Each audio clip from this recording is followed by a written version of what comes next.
Well, good evening, everyone. I'm Bernie Ferrari, the Dean of the Hopkins Carey Business School. And before we get started, may I ask you all to please adjust your electronics? Okay, that's me So too. that includes you, Senator.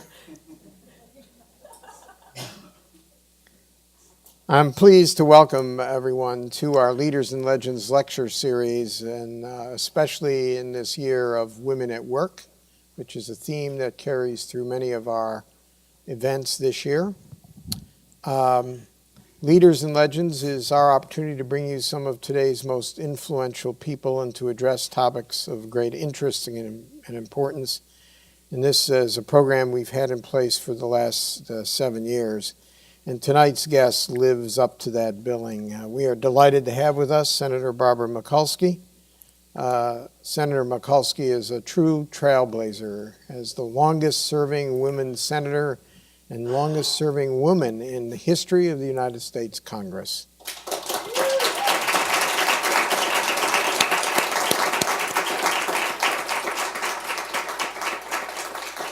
For more than 40 years, Senator Mikulski served the citizens of Maryland beginning in 1971 with her first term as a Baltimore City Council member. In 1976, she was elected to the U.S. House of Representatives for the first time, and in 1986, she became the first woman from the Democratic Party to be elected senator. During her time in government, Senator Mikulski was a leading force on, listen to this list of issues: civil rights, national security, space exploration, education, jobs, research and innovation, the environment, and women's health. I don't know whether I left anything out. I don't think so. Physical infrastructure.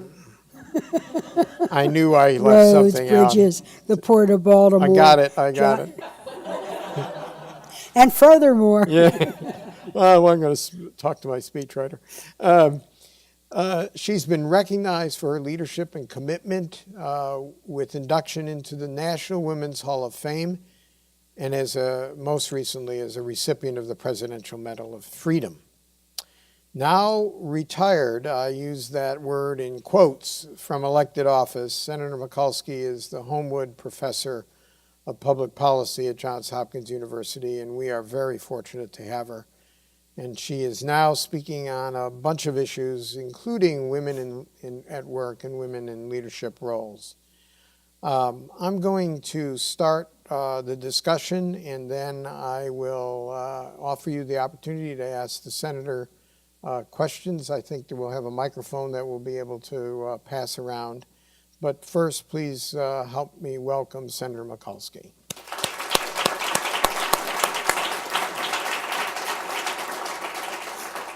Now, all of you came through the front part of the building, I hope. Nobody came in the back.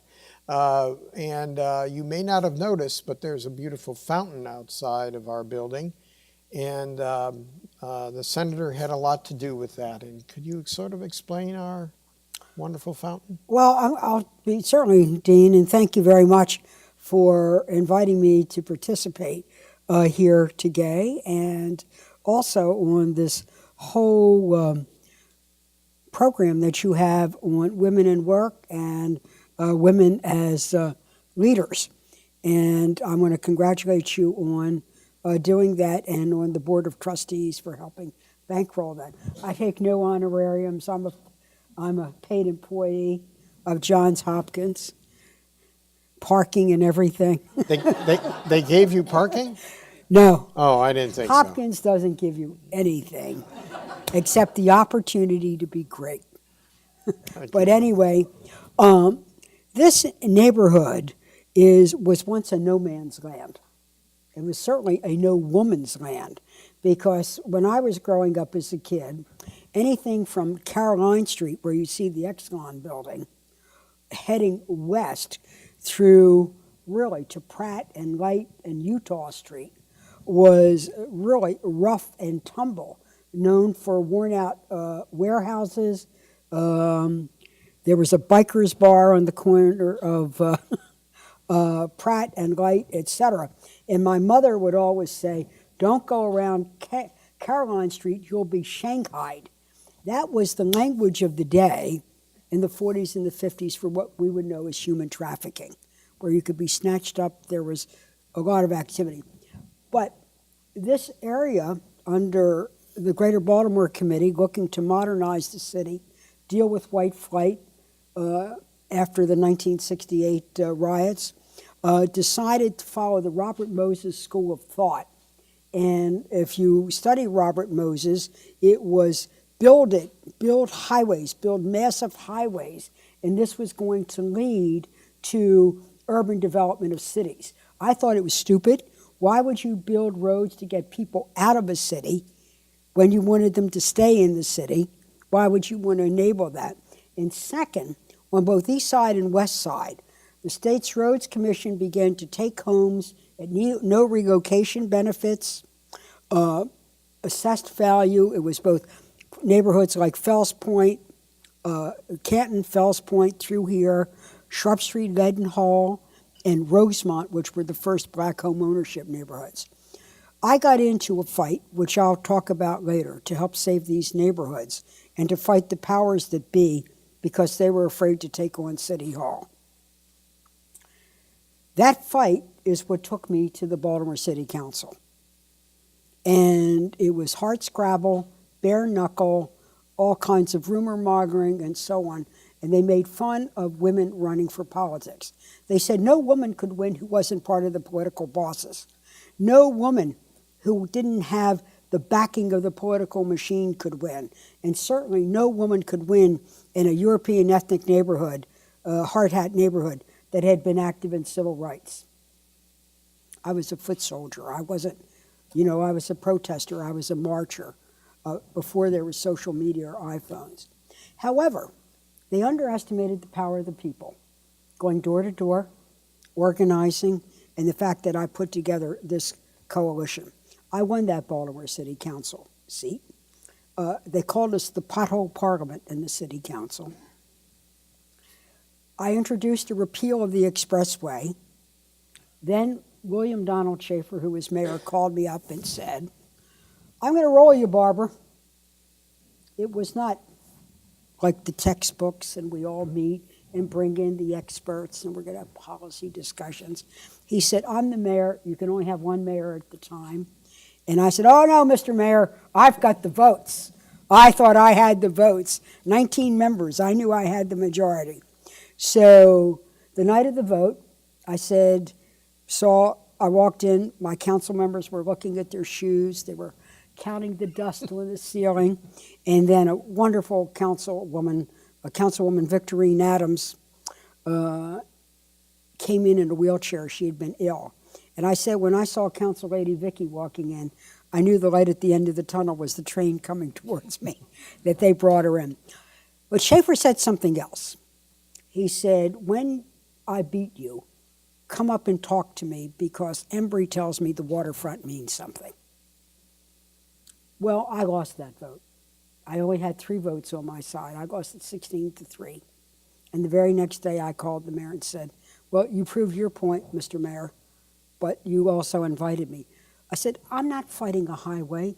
I'm fighting for the neighborhoods. I'm trying to fight for the people. They want their homes. We haven't had a new school in this, and I went through this. And he said, Embry says the waterfront means something. And we went to work. And an engineering solution moved the highway into the Fort McHenry Tunnel. That was our solution. And it laid the opportunity to create what you see here. Now, what you see here, this part, was Harbor East. It's a whole other story. But that memorial is called Katyn, K-A-T-Y-N, Katyn. It's about a forest outside on the border of Poland and the Ukraine. And as the Nazis were invading Poland in 1939, and they began to massacre people in the cities and in the towns, began to move the members of the Jewish community, which had been in Poland for 1,000 years, began to move them on those train rides that took them to places like Auschwitz and Dachau and Buchenwald.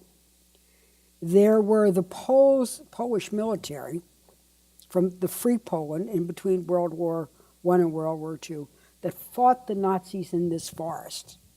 And when they had been captured, it was the officer corps. It was the young Polish elite. It would have been the West Point of our guys and gals here. And they were taken to a forest and they were executed.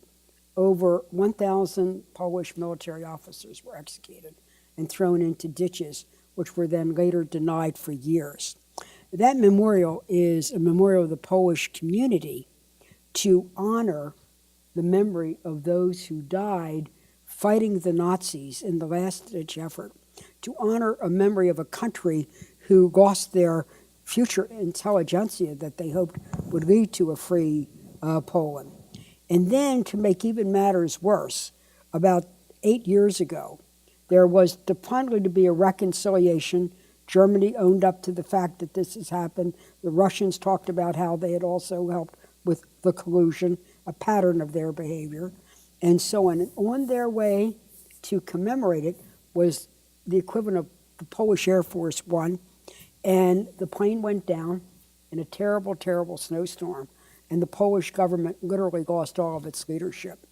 But Poland didn't lose its way because it moved from democracy to democracy, from an authoritarian state that was it. So that's a memory of the Polish past, but also what democracy means when people stand up and fight for it. So this whole memorial and along here is what it means when people stand up, speak up, and take up for what they believe in, whether you wear a uniform or whether you're a citizen activist. A great history lesson. Thank you. Thank you. Let's turn to some business issues. Imagine that this room is filled with the top 100 chief executive officers of United States companies. Isn't it? I mean, isn't it? If not now, Future, if not now, future. When? I get the vibe. Do we invest later? What would you tell them to continue to do, and what would you tell them to stop doing? Well, first of all, I think with American business leadership, and possibly any that exist in a democracy, that they need to, I think business is very good at both creating and also adapting and utilizing technological change. And I think they move, and I think now they even move pretty fast with it. Where I think business is slow is to move and adapt or even help create social change or social progress. So if you look at the changing workforce, we still have a workforce culture that's geared to 1940. Mad Men was a great miniseries to a certain extent. Loved the clothes, hated some of their behavior. But anyway, and for business really to succeed, it has to look at the new demography. Who is now our society? The whole issue of the number of women coming to work, how to use the talent, the fact that we have a very diverse society. We are moving to a majority black, brown country, and we need to acknowledge that and make sure that our human resources, our promotion, our hiring, and so on is geared to that. The welcoming of LGBT people, it's a changing democracy. Then guys in suits with fedora hats that like to drink martinis or Manhattans. And I think business has to look at it and also then be a force to really, for a society. If the society is open, so should opportunity be. A recent count showed that... So what do you think about what I just said? Well, they're not here to listen to me. They're here to listen to you. But let me ask another question. Recent count, the number of African-American leaders of the Fortune 500 has decreased. The number of women has leveled off for the last 4 or 5 years. Is there anything that government should do about that? Well, first of all, I believe in opportunity and education, but you're going to see that it levels off in certain areas and hasn't leveled off in others. I think those institutions that are viewed as the most liberal have been some of the slowest to change, like universities. And you look at manufacturing, who is the head of General Motors? You look at, in our own state, Lockheed Martin. And if you look at the aerospace industry, women are really in the forefront. You say, aerospace, isn't that guys in gear and stuff? The answer is yes. But they, because they had government contracting, had to also be part of equal opportunity. Employers had to also have a different kind of small business set aside in minority procurement. So they opened themselves up to a larger force, and I think you saw that. But I think when you get to the service industry, I think when you get to the financial services, and certainly look at what all is being written about Silicon Valley, it's the same old, and the nation's going to suffer for it. What I think is happening now is that women are claiming their power. We're mad as hell, and we don't want to sit around and take it anymore. We're just tired of it. And the fact is then you can see this really in probably a place that has one of the more obnoxious cultures, which is Silicon Valley. That they're just taking on that leadership. And I think women are speaking out, they're mobilizing, and they're challenging, and they're taking their stories more public. But the fact is that I think this is where shareholders and boards of directors, if you have boards of directors, should say, what are our, not only, first of all, start with culture. I believe the culture trumps rules, regs, and so on. And how do you create a positive culture that is welcoming and inclusive and looks at talent? So if we look at talent, let talent shine. So one is the culture. I think that's going to be driven by the board of directors. Then what are our human resource practices? How do we recruit? How do we promote? What's our intern program? In other words, what's our pipeline for being able to come in? I find that disadvantaged students really can't take unpaid interns. In the United States Senate, we offered no paid interns. And this is something I talked about before I left and so on, that we have to really look at this. So it was great to have as an intern that smart, young Dartmouth undergraduate from, Potomac, Maryland. But those kids in Morgan weren't getting the same shot because they were working all summer to be able to return to Morgan, to our schools here.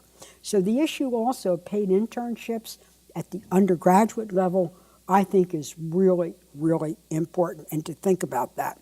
How do we encourage that, or how do we support that? The other is also, again, coming back to culture, again, what are your actual not only how do you hire, but to really scrub, do you really pay equal pay for equal work? Do you really do it? Or is it lip service? Do you really pay equal pay for equal work? I was interested in your characterization of Silicon Valley and other places, but isn't the Senate sort of a microcosm of that? Don't you suffer from the same ills as the workplace? It's very interesting about what you say about the Senate. It's not easy to become a United States Senator. It's not easy to run for Congress. And one is because of the Supreme Court, and it's gotten harder because of the Supreme Court decision called Citizens United. It's about the money that you can raise or not raise to run for office. However, there is a reason. So when I came to the Senate, in all of American history, only 19 women had served. And that's both parties. Of the 19, only 5 had been elected in their own right. There had been others that succeeded their husbands, like Muriel Humphrey would be an example of that. When I got elected as the first Democratic woman elected in her own right, meaning some poor guy didn't have to die for me to get the job. But the Democratic women's community, through the leadership of a woman named Ellen Malcolm, an heir to the IBM fortune, and also got herself an MBA doctor, and she created something called Emily's List. Early money is like yeast, it raises more dough. And you could bring in not the micro dollars of $20 a person, which is potent, particularly now with electronic media, but also the way that mid-level donors could give. Emily's List was a powerful force in my election to the United States Senate. There now are currently serving 20 women in the United States Senate, but of the 20, there are 15 Democratic women and 5 Republican women. Now, it's not that Republican women are less talented, less motivated to participate in politics. And in fact, in red states, they're part of the dominant role in legislators. So why? It's because their party and their grassroots organizations don't get behind them. So, but now when you come to, remember, when I first came to the Senate, there were only 2 of us. So the whole point of really being able to get to the Senate is to create a pipeline. Most of us have run for state and local offices, state rep, state delegate. Some have come from the House, and then whatever. And if we're going to have more, we do that. Democratic women are doing that. I just helped a big fundraiser for a group called Emerge. Emerge trains young Democratic women to run for city council and commissioner positions statewide, and to also run for the Maryland House of Delegates or to state Senate. It's a national effort. It's a follow-up to the Women's March. Our plan is grow the pipeline, identify the talent, grow the pipeline, and then support them. And that's what business ought to do. So you have 2 young senators sitting in your office. One is a male, the other is a female, newly elected. Mm-hmm. What is your advice, and does it differ? No, actually, I told Van Hollen the same thing I would tell Maggie Hassan or Tammy Baldwin or whatever. But actually, what I did, and this goes to something that I think is really was really helpful to me. A lot is written about mentors. And maybe many of you in this room are mentors, or you have the mentors. And they're really, really important. But there's also, you need a champion, particularly when you're going to be the first. You know, when I was inducted in the Women's Hall of Fame in Seneca Falls, those of us who were firsties had a meeting to see what were our common characteristics. And if you're a firstie, if you're going to be the first, you don't want to be the only. You want to be the first of many. Behind a me was a whole lot of we that helped us, our families, our teachers, and our so on. And then also, we heard no so often in our life, but we took every no and turned it into a yes. And that was the 3 things. So that's what I would tell young people generally. When I came to the Senate, my champion was Paul Sarbanes. If I had a brother in the Senate, I could not have had anyone more welcoming, more helpful.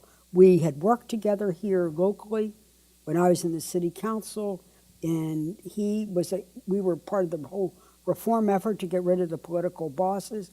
When he was in the when he went to the House of Representatives to run for the Senate, I ran for his House seat. That's how I became a congresswoman. What Paul Sarbanes did as a champion, he did 2 things. First, for me, we talked about committees. He explained to me something called A committee, whatever. What are the powerful committees? We decided which was going to be powerful. How do you get on the committee? You have to be picked by something called the Steering and Policy Committee and by the Democratic leader, Bob Byrd, all guys. Some who knew me, like Ted Kennedy. Some who just wondered, who in the hell was I? Like Bob Byrd, kind of an old school old guy from West Virginia. But Paul Sarbanes, then while he was doing this, explained to me not only the formal channels of power, but the informal channels and hallways of power. Then we fashioned a strategy, but while I was doing what he suggested, and I figured out to do, he called every single senator on the Steering and Policy Committee. He went to see Bob Byrd and said, Barbara's going to be terrific. I've known Barbara for X number of years. He was like my Coast Guard icebreaker in the Arctic. he broke the ice that got me through. What happened the first time you voted differently than him? I don't remember. You never voted differently than him? No, I did vote differently than him, but it was very rare. One of the great things about Paul Sarbanes was, first of all, a man of absolute integrity, to have a partner where you never had to worry about his values.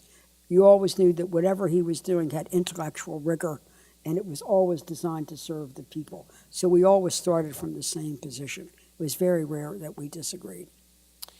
Currently, what do you think the greatest risk to the United States economy might be?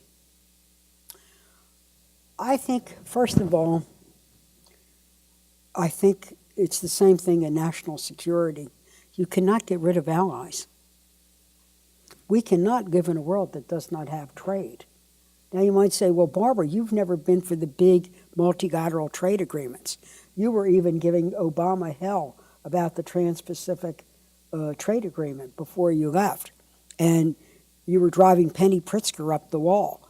But let me tell you why. Not because I don't believe in trade. I thought the President Obama's decision to pivot to Asia so that we could have, if not a trading bloc, a trading force to countervail China and yet maintain our competitiveness and be able to trade around the world. But I'm a bilateral trade agreement gal, so that if you have big trade agreements, it's very hard to enforce, like child labor practices. Do we really want 9-year-olds, making our clothes? I don't think so. Or 9-year-olds. So, and then that way you can enforce labor, environmental, and other kinds of laws. So I believe we need to trade. And I think breaking trade agreements, and particularly with, why would you want to pick a fight with Canada? Why would you want to pick a fight with Canada? I don't want to pick a fight with the Mountie or Trudeau. So I think right now our biggest issue is that we are putting into tatters international national security agreements and international trade agreements, and that we are wrecking our relationships with allies that have been built over the years. And if you don't have allies, you certainly can't hold your enemies in check. And I think business ought to raise hell about it. All those ones that supported and voted for him. You're assuming that there were a lot of businesses that did No, that. well, they were. They said it. And I thought it was just great that after a while that others got out of that business council. I think it took a lot of effort, particularly for the early people like Kevin Plank. That was a very bold move. Now, he also knew his customer base would approve of it, apart from whatever. But that was a big thing for a company that's going through its own transition. And as business leaders, we've had a tremendous success with Under Armour. We're all very proud of Under Armour. It's like we're rooting for the hometown team to make it, and now their stock price is going down. They've had to refocus. They've changed some of their management. They're trying to right their own ship, to return to the kind of profitability with new product innovation and new marketing strategies. That's the business of business. But they got off of that business council. Can you explain to us what is going on in Washington, D.C. today? Well, that's when I get, a $50,000 honorarium here. You're a humble employee now. So tell me more about what that question means, and I'll tell you what I think. I think a lot of confusing things are happening. It's hard to make sense of what is going on, and it seems that both sides of the aisle are further apart than they've ever been. They don't seem to be able to agree on much of anything. As a matter of fact, it looks like, and I think there's probably shared culpability on both sides of the aisle for this. No, there isn't. I see. And you might say, knew I well, had it you're going to wrong. say that, you're going to say that. But it's not Barbara Mikulski saying that. I really want to bring to your attention a book called It's Worse Than What It Looks. It's Worse Than What It Looks. And it's written by Norm Ornstein, who has a Democratic tilt, and Thomas E. Mann. And it says how the American constitutional system collided with the new politics of extremism. So this isn't like my view. This is really a very important, and it's available in paperback, really a very good historic document. And I really would commend it to your attention. It was, for a long time, it was on the New York Times bestseller list, exactly because of your question. What is going on? And what has happened is a lot of this extremism that you see, that you rightfully identified, really began when Newt Gingrich became Speaker of the House. And his so-called contract, he said contract for America, we said contract on America. But Gingrich's view was that he wanted his Republican Party to function like a parliamentary system when we're a representative democracy. And he wanted to function more like a prime minister and move all the power to the Speaker of the House or the leader of the party, and less out of what once was the school of functioning through the committee structure, a regular order that you've heard John McCain speak about. If you talk, and I can tell you what McCain means, because if McCain were here, we would be in absolute agreement. We would be absolute agreement about the need for regular order. So what Gingrich did was the politics of conflict, confrontation, giving a nod to very bad manners, and so on the floor. So the politics of extremism began to take off. Even though he wasn't necessarily an extremist, he was condoning and advocating it. And you had the rise of cable. When the Gingrich boys began to be elected to the Senate, and they came in at about the time Bill Clinton was elected president. So poster child for that would be Rick Santorum. What you would see now would be an example of someone like Ted Cruz of Texas.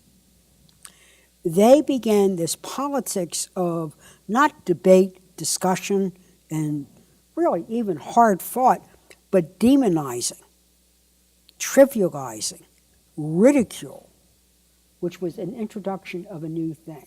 We had not had that in the Senate. And in fact, the very nature of the Senate, because we're small and you go through the regular order of the committee, is to force bipartisanship and compromise. It's designed to force bipartisanship and compromise. And often just even through informal, not only the formal processes, but the informal processes of conversation. Testing out an idea. What do you think? Can we move here? And so that began to fade. In this book, they talk about that. So to come back to where the Democrats come in, so it talks about the new politics of hostage taking, the seeds of dysfunction. Where it really came into the fore when President Obama was elected came the whole idea of resistance. And the idea was not only to derail the Obama agenda, but to delegitimize the Obama presidency. The rise of the birther movement, for example. But they also did something else. They placed the nation at risk. How did they do it? And this is very important for the Carey Business School. Every year we vote to raise the debt ceiling. It's often debated. You have to make extractions like, do we cut some of our programs, reduce the debt? So that's a give and take, and that's natural. That's the way it ought to be, that nothing's a blank check, nothing's a free ride, etc. However, under President Obama, they said, we're not going to vote to raise the debt ceiling at all. So with the young president trying to deal with the stimulus package, introduce health care, and regulate Wall Street, they decided to take the national debt hostage. We were terrified. And you, with the Carey Business School, knows what would happen if the United States didn't. So do you get into a game of chicken? This isn't like nuclear weapons with mutually assured destruction. And the full faith and credit of the United States. So ultimately it got resolved. I won't go through every detail, but the willingness to, quote, take hostage and then to oppose every single nomination and every single bill. So the health care bill passed without one Republican vote. The stimulus package passed without one Republican vote. And it wasn't because efforts weren't made, but it was because of the way the authority is now exercised by the leader of the party on its members. Well, let's open Is up. that, you really, and I really, this reads, it's not like reads like a thriller. We got it. But you see, and I'll tell you, this is so sad. I can tell you, first of all, it's not good for our country. It's not good for our national and international standing. And it's really sad. And I lived through, an incredible 30 years in the United States Senate and made dear friends, not only with the women of the Senate, but also with many of the men. And men where you might not even think that you would agree, but we found a way to talk, to work together. There was, when President Obama was elected, I love to have roundtables. Town halls are a different gig, but roundtables, you invite people in from either someone who's faced something or has some ideas. So I was at a school in Anne Arundel County, and it was on special ed. There was a new infusion of money for special ed in the Obama stimulus package, because special ed is an unfunded federal mandate. Anyway, there was a lady who came. She had a button on, a mother of a child with Down syndrome. And I, of course, asked her what the button is. She told me it was her daughter, Rosa. The family's name is Marcelino. They won't mind me telling you this story. And she told me she was part of a national movement because her daughter, Rosa, had been bullied because the word retardation had become an epithet. So if you were called the R word, it was said in an epithet, retardation, you're a retard. I don't even want to say it. So she said, would you change the law? And I said, well, I will certainly would like to. I don't want to see your daughter bullied, but under two circumstances. One, we don't violate Maryland law. I've got to check with our Attorney General. And then second, that I don't nullify any benefit a child might be entitled to because of the way the law has been, the fear of unintended consequences. And I went back and had my staff working on it, but at that time the Republicans were in charge, and Mike Enzi of Wyoming chaired the committee. And I told him what I was working on. He said, we were just covering, and he said, I heard this in Wyoming. So here is this conservative Republican from Wyoming who, on this tax bill, we would vote differently. On the line item veto, we would vote differently. You get the picture. Mr. Enzi, Senator Enzi's background is that of an accountant. And that was his profession before coming to the Senate. And a consultant and an accountant to business. So he agreed with me. We agreed together. We didn't want to inadvertently happen to a family trust, to a government benefit. Now, Mike's background is he's in touch with all these groups, from actuaries to estate planners. He knew all the groups, all the legal groups, all the financial groups, all the ones that advise families on these kinds of matters. He said, I'll help you, but I worry about the same thing. I'm a social worker. I have a master's degree in social work from a school on the other side of Pratt Street called the University of Maryland. Not a bad place. You ought to get to know it. But here we were. Were we the odd couple? Now we would be. Anyway, the end of the story is we worked very well together. We found out how we could do this and do no harm. The law was passed. It was signed at the White House. Rosa came with her mother and her father. Senator Enzi was invited to that too. We were the proud parents of the Rosa Law bill. To me, that's the way it worked together. We took the talent that each one of us brought, the sincerity, and what we could do. And that's what I meant. That's what we should be doing. Senator, we're going to open it up to the audience and have them ask questions. Raise your hand and we'll bring you a microphone.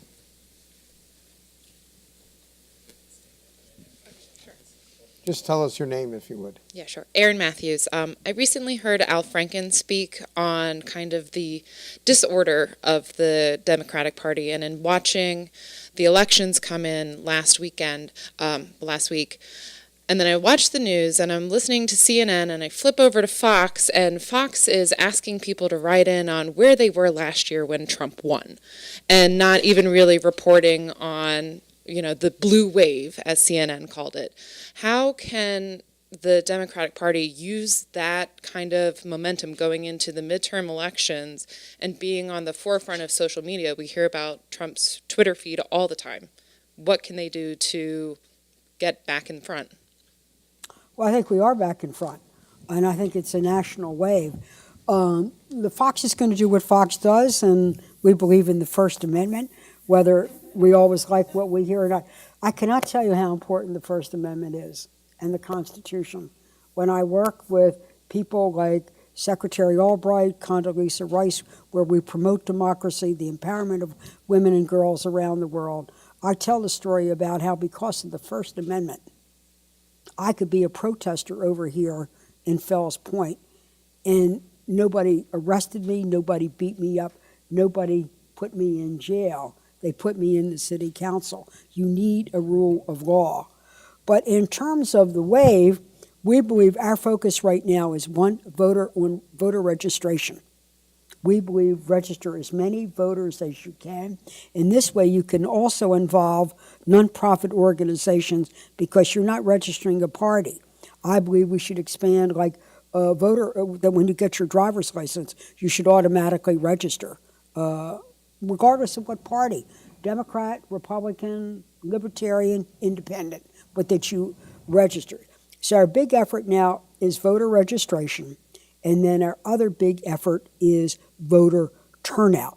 So the blue wave that you saw, particularly in a state like Virginia, it didn't happen because everybody said, oh, hey, I'm not going for my latte, I think I'll go do. It was an organized effort that started way back this summer in terms of laying the groundwork for voter turnout and to make sure there would be no impediments to voter registration. And these impediments are a very big thing. The national civil rights groups like ID and so on. So what are the Democrats going to do? First of all, you have to have candidates, you have to have a compelling message, and you have to have the mechanisms around voter registration and voter turnout. But for me, voter turnout is so important. Of course I want my candidates to win. I mean, that's the way it is. But when candidates are won because 14 or 18% of the people vote, where the biggest voting bloc in America now is no show, this is not a healthy thing for democracy. So even if you lose, if you at least knew because it was an authentic turnout, that was it. The other thing that I want you to keep an eye on, because the Russians did meddle in our elections. And the way they meddled was using something that is now called computational propaganda. And I really bring this to your attention. It was used by the Russians in other countries, but particularly in the Ukraine. And in fact, Secretary Albright's foundation just gave an award to the Ukrainian journalist that exposed this. But computational propaganda is using this army of bots, and it's a combination of technological prowess, savvy, and know-how, and also knowing the culture and so on, and through the velocity, the high velocity of bots, to be able to spread your message. I won't go into it. Computational propaganda, Google it. There is a whole body of knowledge that's being developed about it, not by politicians, but at Oxford University. And also Canada is in the forefront. We're kind of tying and untying our shoes and arguing about this. And once again, we'll be behind the eight ball. But really, we cannot have, it's one thing to lose an election fair and square, but it's not likely. See, I thought when we heard the Russians were meddling, I thought that we were talking about the hacking the apparatus of our elections. And we all stood sentry in Maryland around this. And I'd like to compliment Governor Hogan. All governors were told this could happen, that we had to keep an eye on the mechanics of our election process. Governor Hogan and our Board of Elections did see to this. Senator Cardin and I were in touch with him.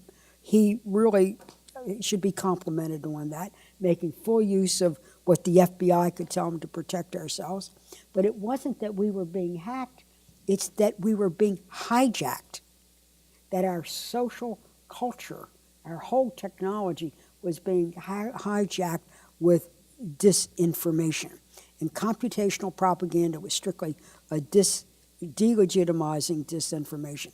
Keep an eye on it. It will be very important, and that's it. I didn't mean to go off on it, but again, both Secretary Albright's foundation, it's not her foundation, but she chairs it, and then the Republicans have one called the Republican National Institute, the RNI. We're all looking at it because you got to have a democracy that's a democracy. Next question. Is that something you hadn't heard before? My name's Leslie McAaron. I'm at the Bloomberg School. I am an Emerge graduate. I'm also an executive director of a nonprofit. And sometimes I wonder, is it better to go through sort of a congressional channel or to do something more institutional like the VA? And I wondered... To do what? Basically to create change, to create a monumental change. The answer is yes.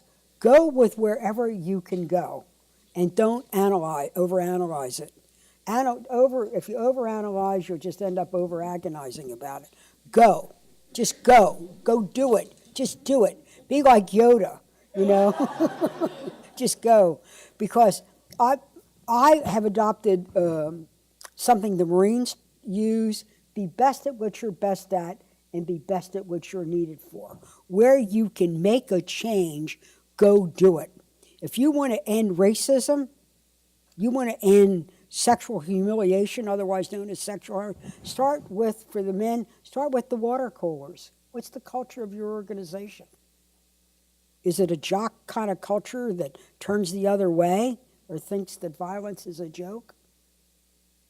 Either interpersonal, which certainly racism is a big part of, and all this. So wherever you are and you want to make a change, go do it. I also believe work in groups. I'm a big believer in working in groups. And then in terms of real advocacy, because there are people who worry about retaliation, rightfully so, worry about even their jobs being threatened or whatever, work through your professional associations or your national organizations. You want to help with vote, democracy? Go help the NACP and the Urban League register votes and remove the impediments to participation. Our next question. Hi, yes. My name's Sean. I'm a first-year GMBA student. I just really want to thank you for coming and speaking with us. It's really inspiring to hear how your influences kind of created the city we live in today. I was really interested in this idea of a pipeline.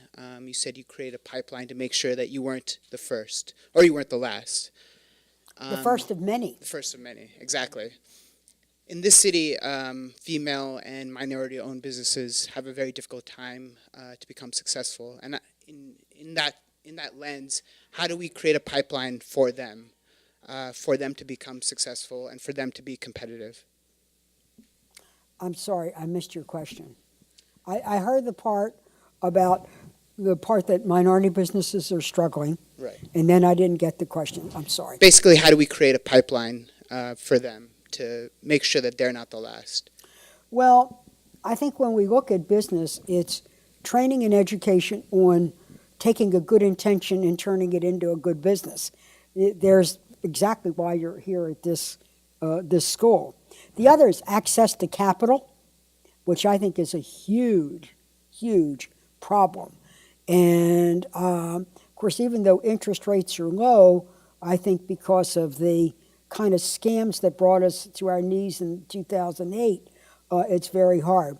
So to be successful, I think it's education that should be free.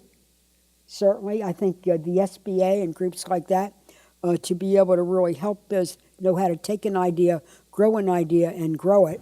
And then I believe that access to capital is the next one.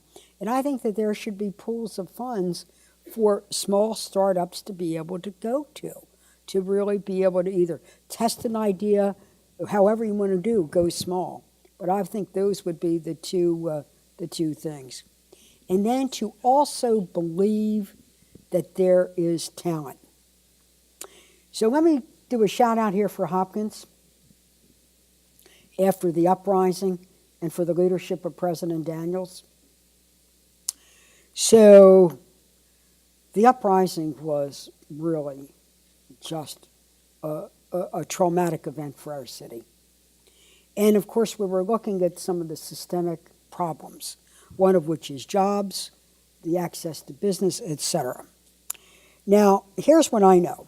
So, with my work in the space program, like I helped save the Hubble telescope, we have a space program at Goddard Space Agency in Greenbelt. It's, by the way, it's 3,000 civil servants and 9,000 contractors. So 12,000 people are connected to Goddard, okay? That's about the same as, like, almost a Sparrow's Point, but 9,000 contractors. Now, I've met with those contractors. They're veterans, they're disabled, they're IT people, they're financial management, they're vending machine suppliers. They range from the most sophisticated high-tech businesses. There's a company called SGT, started by a former employer at Goddard, who was an immigrant to this country. He was an 8A set-aside guy now. He's now trading on NASDAQ. I mean, the talent. So I saw the talent. Here in Baltimore, zero frame of reference. They all saw minority contractors in janitorial services or asphalt contractors or those kinds of early things of minority contracting from the 1970s. However,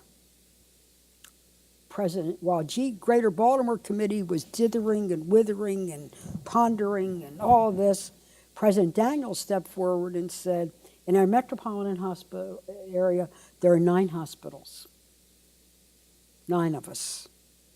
Why don't we hold procurement meetings, procurement fairs? Why don't we invite, remember the opening thing here? Why don't we invite in the talent?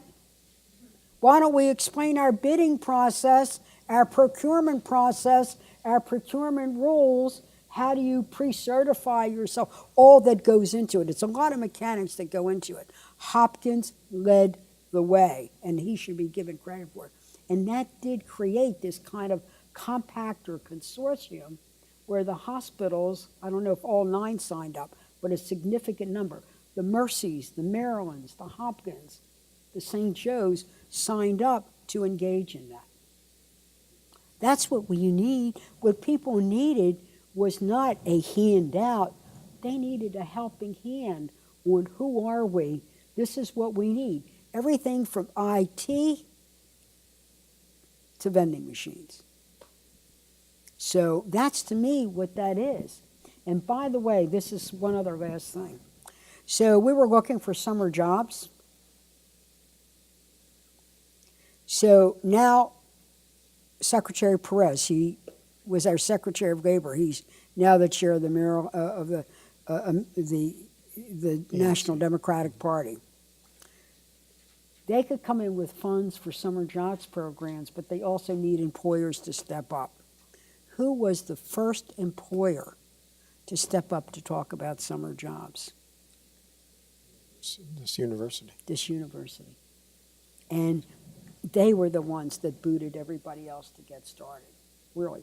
They gave them a kick in the pants. I mean, if an enterprise like this, you're all studying business, the bigger the enterprise, the harder it is to turn the ship, and the harder it is to turn the ship fast. But they found a way to do it. And it was very impressive, and it's had lasting. Does that kind of answer your question? I didn't mean to go off on it. I'm afraid we're out of time, but I'm We're out going of to. time. We're out of Don't time. you think with this view, this would make a great wine bar? I- Don't you think we ought to pull back the chairs and Senator- crank up the music? And Senator, we're not done. I get to ask the last question. Mark Twain once said that the two most important days in your life are the day you were born and the day you find out why. Have you gotten to the second day yet? actually, I got to the second day in Catholic school. I had the blessing to go through, to have 16 years of Catholic education. And one of the things you learn in the Baltimore Catechism is, why did God make you? And God made you to know Him, to love Him, to serve Him. That was what I learned in catechism. That's what I learned in my parents' neighborhood grocery store, the way I watched my mother and my grandmother's bakery. We had one of the best Polish bakeries in Baltimore. Why, we were service. So it was not only to make business and make a living, but to make the living worthwhile by neighbor being connected to neighbor. So I learned to know, to love, and to serve. And that was, yeah, I knew. Good for you. Now, we have a gift, but it's a special kind of gift. Well, I don't know. Do I have the ethics committee? You in know, anymore? I think you're okay. This is a scarf, but it's a special scarf in that it has Edgar Allan Poe's Raven actually printed on the scarf. Really? Yeah, so you can show me off take a- how erudite you are with this scarf. Wow. This is lovely. Well, thank you, Dean. There are people wanting to wrap something around my neck for a long time. Thank you very much, And Hopkins Senator. does it. Good Senator old Barbara Hopkins Mikulski. School of Business. Thank you very much. Thank you very much.